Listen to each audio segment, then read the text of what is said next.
गांव के किनारे एक पुराने पीपल के पेड़ के नीचे 10 साल का अर्जुन बैठा रहता था। फटे कपड़े और उदास आंखें उसकी गरीबी की कहानी कहती थी। उसके माता पिता मजदूर थे जो मुश्किल से 2 वक्त की रोटी जुटा पाते थे। लेकिन एक दिन आई भीषण बाढ़ ने सब कुछ छीन लिया। घर बह गया, माता पिता लापता हो गए और अर्जुन अकेला रह गया। गांव वालों ने कुछ दिन मदद की, लेकिन धीरे धीरे सबने उसे नजरअंदाज कर दिया। अनाथ बच्चों का कोई भविष्य नहीं। लोगों की बातें सुनकर अर्जुन ने ठान लिया कि वह अपनी किस्मत खुद बदलेगा। अर्जुन पैदल ही पास के शहर पहुंचा, लेकिन यहाँ की दुनिया और भी कठिन थी। कई दिन भूखा रहने के बाद वह फुटपाथ पर बैठा था जब एक आदमी उसके पास आया। वह साधारण कपड़ों में था, लेकिन उसकी आंखों में गहराई थी। बेटा, तुम भीख क्यों मांग रहे हो? उसने पूछा।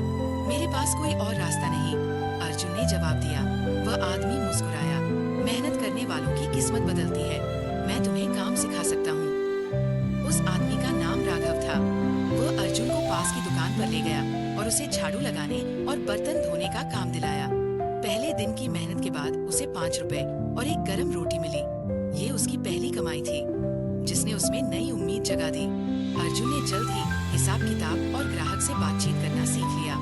अर्जुन और मेहनत करने लगा। उसने सुबह शाम सब्जी बेचनी शुरू की और पैसे बचाने लगा। वर्षों की कड़ी मेहनत के बाद उसने एक छोटी चाय की ठेली लगाई। उसकी ईमानदारी और मेहनत से ठेली मशहूर हो गई और बाद में एक होटल में बदल गई। अब अर्जुन आत्मनिर्भर था और दूसरे गरीब बच्चों को काम सिखाने लगा। एक दिन राघव उसकी होटल पर आए और गर्व से बोले, देखो अर्जुन, मेहनत से किस्मत बदली जा सकती है। अर्जुन ने उनके पैर छुए और कहा, आपकी सीख ने मेरी जिंदगी बदल दी। इस कहानी से हमें ये सीख मिलती है कि मेहनत, धैर्य और ईमानदारी से किस्मत बदली जा सकती है।